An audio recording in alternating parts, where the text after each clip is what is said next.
Il y a beaucoup de personnes qui échouent dans leur projet en négligeant certains détails qui peuvent paraître minables, mais qui ont une influence importante dans les initiatives que vous entreprenez au quotidien.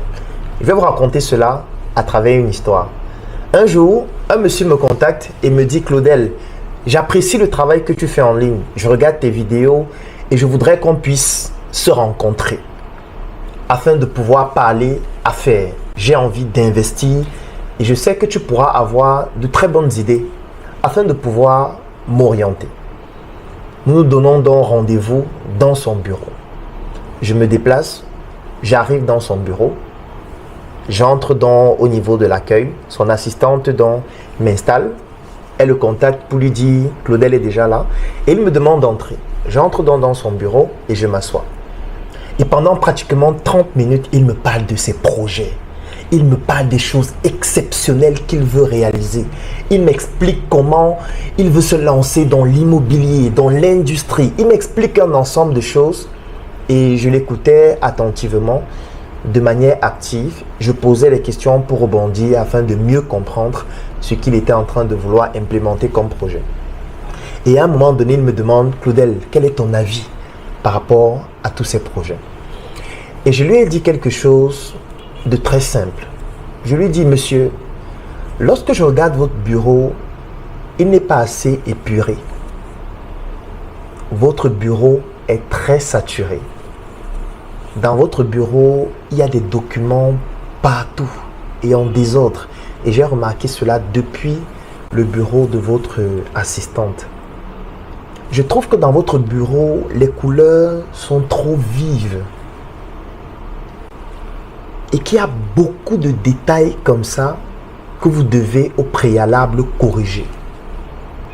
Il me dit: mais Claudel, nous sommes en train de parler des choses sérieuses là. Nous sommes en train de parler de l'industrie. Nous sommes en train de parler des investissements importants que je vais faire. Toi, tu es en train de me parler du bureau. Le bureau, c'est quoi? Et même si nous parlons du bureau, la chaise que tu vois ici m'a coûté 5 millions de francs.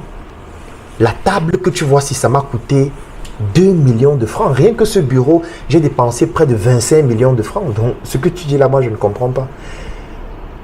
Et je lui ai fait comprendre que le montant n'est pas important.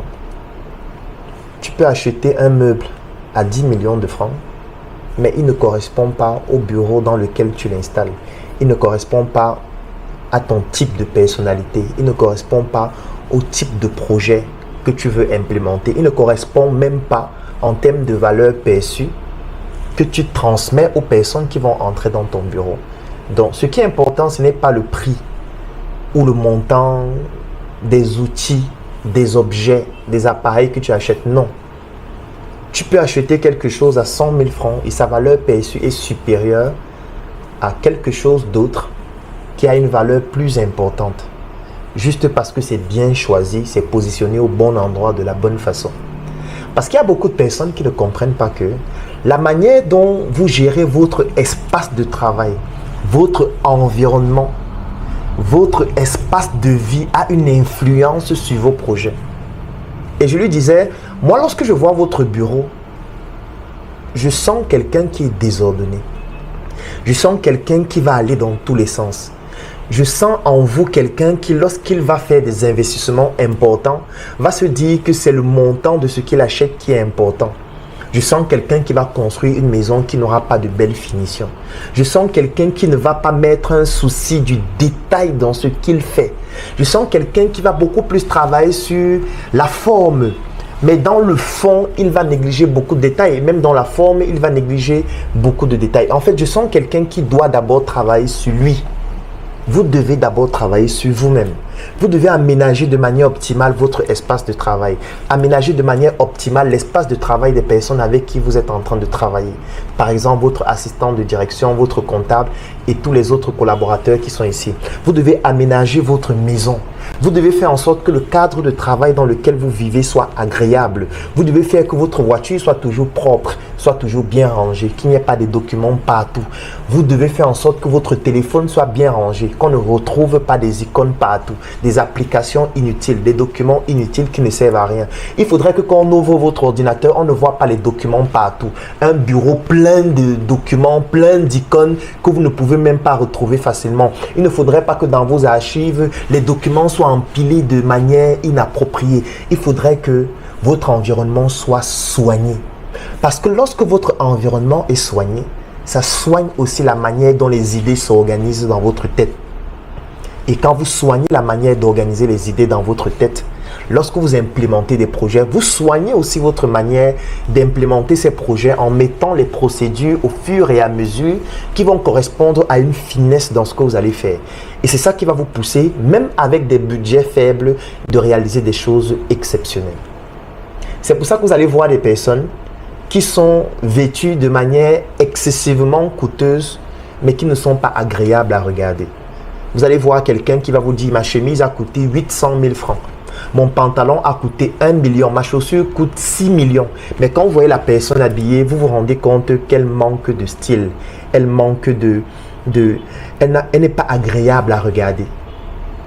Et vous allez voir quelqu'un d'autre qui n'a dépensé que 25 000 francs pour se vêtir, mais qui a un style exceptionnel, épuré, agréable, qui donne l'envie de vouloir discuter avec cette personne ou de vouloir la courtiser si c'est une dame, ainsi de suite.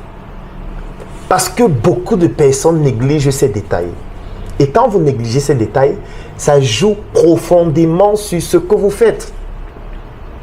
Profondément.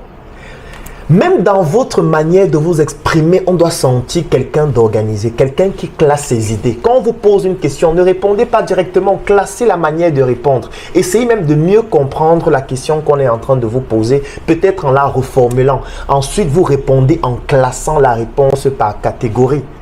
Ça permet de faire comprendre que vous êtes quelqu'un d'organisé. Et quelqu'un qui est organisé sur le plan personnel le sera aussi sur le plan institutionnel avec ses équipes. Et forcément, il va transférer cette organisation-là dans ses projets. N'allez pas investir 1 milliard pour nous sortir des immeubles bidons comme ce que nous avons l'habitude ou pour habitude de voir. Vous allez parfois... Et moi, je fais cette vidéo aussi pour faire un coucou à tous nos promoteurs immobiliers, notamment dans un quartier de l'Afrique comme le Cameroun. C'est difficile dans un quartier comme le Cameroun de rencontrer des immeubles qui sont soignés. Et pour pouvoir vous rendre compte de cela, essayez de chercher, par exemple, une maison à louer ou un bureau à louer. Vous allez être subjugué. Vous voyez un immeuble, on vous dit que le promoteur a dépensé 500 millions pour cet immeuble. Vous entrez, vous voyez des remontées capillaires, vous voyez l'humidité sur les murs, vous voyez des salons qui n'ont pas de forme, vous voyez des douches qui ne ressemblent à rien, vous voyez des chambres qui donnent des maux de tête, vous voyez des salons qui ont des formes que personne ne comprend, que même dans toute l'histoire de la géométrie, on n'arrive pas à identifier quelle est la forme de ce salon.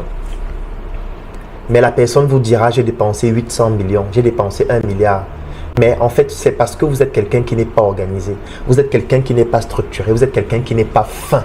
Et quand vous n'êtes pas fin, lorsque vous allez dépenser 1 milliard, ce sera juste votre manque de finesse multiplié par 1 milliard. C'est ça le problème. Je demande à tout entrepreneur de soigner sa finesse. Moi, par exemple, je ne peux pas travailler dans mon bureau s'il n'est pas rangé. Je ne peux pas lire dans mon bureau si mon bureau n'est pas rangé. Donc, ce qui fait que parfois, des gens sont étonnés de se rendre compte que lorsqu'ils arrivent dans mon bureau, je leur dis, attends un peu, une minute. Je vais classer parfois quelques formats. Et dès que je vais finir de classer, je dis, maintenant, on peut discuter. Parce que tant que les choses ne sont pas classées dans l'environnement dans lequel je suis, je ne peux pas travailler.